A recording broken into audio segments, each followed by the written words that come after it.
Γεια σας παιδιά, σήμερα θα κάνω ένα βιντεάκι που δεν θα έχει σχέση με το Stardoll και θα έχει σχέση με τα νύχια. Θα κάνω αυτό το σχέδιο, δεν θα βγει ίδιο, θα κάνω ένα δικό μου. Λοιπόν, πρώτα περνάτε τα νύχια σας με αυτό εδώ που είναι το γυαλιστικό, και μετά βάζετε αυτό το χρώμα ή ένα άλλο χρώμα που εσείς προτιμάτε.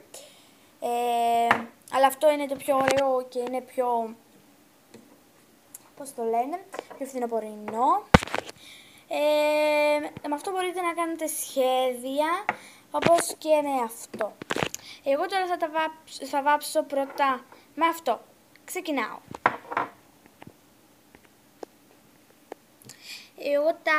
Εγώ τα έφτιαξα και τώρα θα περιμένω να στεγνώσουν.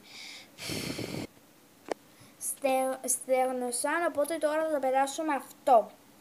Ή εσείς μπορείτε να το περάσετε με ένα άλλο χρώμα. Περιμένετε.